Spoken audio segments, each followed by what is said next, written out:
सुप्रभात प्यारे बच्चों, मैं मोनिका चावला हिंदी की कक्षा 10वीं में एवं अपने यूट्यूब चैनल हिंदी ज्ञान में आप सभी का हार्दिक स्वागत करती हूँ। प्यारे बच्चों, आज हम रस विषय को आगे बढ़ा रहे हैं। हमने 3 रस अपनी पिछली कक्षा में करे थे, श्रृंगार रस, हास्य रस एवं वीर रस। इसके बाद हम आगे चौथा रस शुरू करने जा रहे हैं जिसका नाम है करुण रस। ठीक है, करुण रस का स्थायी भाव होता है शोक। शोक यानी कि दुख। ठीक है ना। करुण क्या होता है? करुण आप आमतौर पर इसका मीनिंग समझे तो क्या होता है, हमारे अंदर दया का भाव आना, किसी के प्रति दया दिखाना। ठीक है ना। तो जहां पर किसी प्रिय व्यक्ति के, मान लो कोई व्यक्ति आपके काफी प्रिय है, उसके कष्ट को देखकर, उसके शोक को देखकर, उसके दुख को देखकर एवं किसी भी प्रिय व्यक्ति के मृत्यु के समाचार के कारण हमारे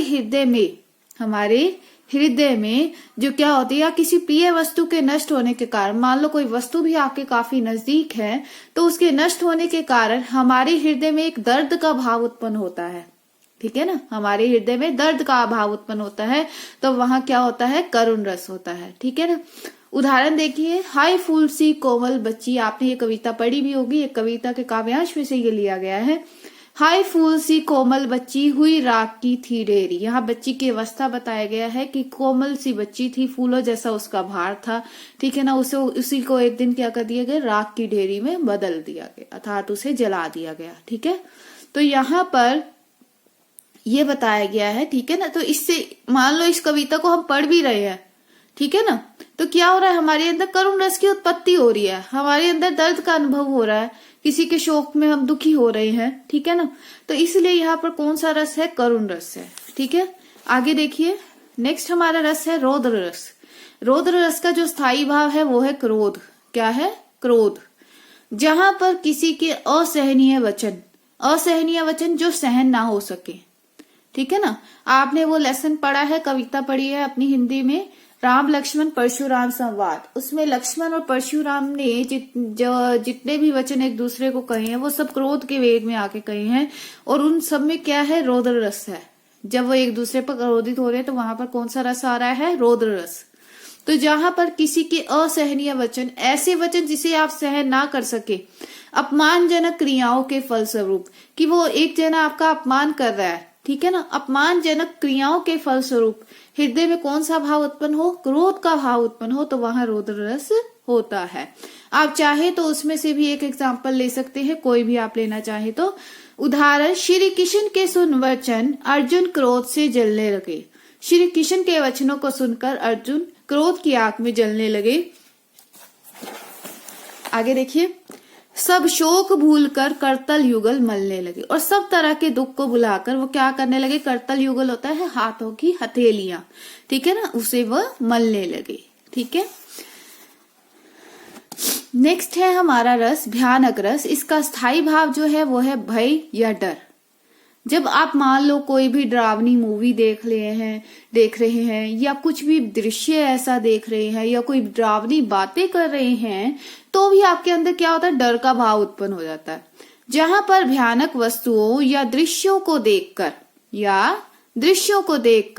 या डरावनी बातों को सुनकर हमारे हृदय में जो डर का भाव उत्पन्न होता है, तो वहां कौन सा रस होता है, भयानक रस होता है।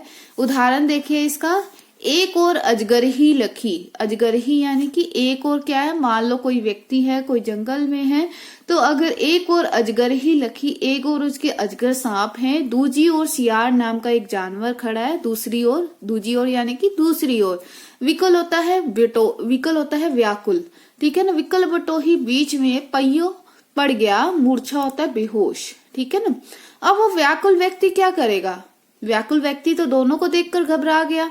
ठीक है ना। तो क्या होता है, उसको वो वहीं पर बेहोश पड़ जाता है, दोनों को देखकर वो, क्योंकि वो एक साइड पे वो होता है, एक साइड पे वो होता है, और वो उनके बीच में होता है, तो व्याकुल व्यक्ति जो है उनके बीच में ही बेहोश हो जाता है, उन्हें देखकर बेहोश हो जाता है। नेक्स्ट है विवत्स रस। इसका जो स्थायी भाव है वो है जुगुप्सा या घृणा। कोई भी मान लो आपने किसी को कुछ करते हुए देख लिया, आपको घृणा महसूस हुई, ठीक है ना, आपने कोई जानवर को मरे हुए देख लिया तो आपको देख कर उसके उसके अंदर से जो रक्त बह रहा था उसको देखकर आपको घृणा महसूस हुई, ठीक है ना। तो इस तरह से ये होती है। विभत्स रस का स्थायी भाव जो होता है वो होता है जुगुप्सा या घृणा। जब हम मान लो हम किसी ऐसी वस्तु को देख ले जिसको देखकर हमारे अंदर घृणा का भाव उत्पन्न हो जाए, या किसी ऐसे भयानक दृश्य को देख ले जिससे हमारी घृणा हो जाए, मतलब उसको हम दोबारा नहीं देख पाए, ऐसे हमारे अंदर कौन सा भाव उत्पन्न होता है? तब घृणा का। तब वह कौन सा रस होता है? विभत्स रस। ठीक है बेटा, आगे इसका एग्जाम्पल देखिए। सुड़ुक सुड़ुक घाव से पिल्लू निकल रहा है, नासिका से श्वेत पदार्थ निकल रहा है। सुड़ुक सुड़ुक घाव से, यहाँ देखिए इस काव्यांश को पढ़ते ही हमारे अंदर घृणा का भाव उत्पन्न हो गया है। पिल्लू होता है एक सफेद रंग का कीड़ा। आमतौर पर जब फल जो है वो गलसड़ जाते हैं तो उनमें से एक कीड़ा निकलता है, क्योंकि उसमें कीड़ा लग जाता है, इसलिए वो क्या होता है? गलसड़ जाता है। तो सुड़ुक सुड़ुक घाव से पिल्लू निकल रहा है, ऐसा लग रहा है कि उसके घावों से क्या निकल रहा हो? एक कीड़ा सा निकल रहा हो। नासिका से, नासिका होता है नाक, नासिका क्या होता है? नाक से। श्वेत, श्वेत होता है सफेद रंग का कोई पदार्थ उसकी नाक से निकल रहा हो। आपने भी देखा होगा, मान लो आप किसी व्यक्ति को भी देख लो जिससे कि नासिका बही जा रही है, ठीक है ना ही उसके पास कोई साधन है जिससे वो साफ कर सके, तो ऐसे व्यक्ति को देखकर हमारे अंदर क्या होता है? घृणा का भाव उत्पन्न होता है, ठीक है ना। तो हम जो है इसे इन सबको देख नहीं पाते, हमारा जो हृदय है ना वो एकदम से ऐसे घृणा महसूस करने लगता है उससे। तो वहां कौन सा रस होता है? विभत्स रस होता है। ठीक है प्यारे बच्चों, धन्यवाद।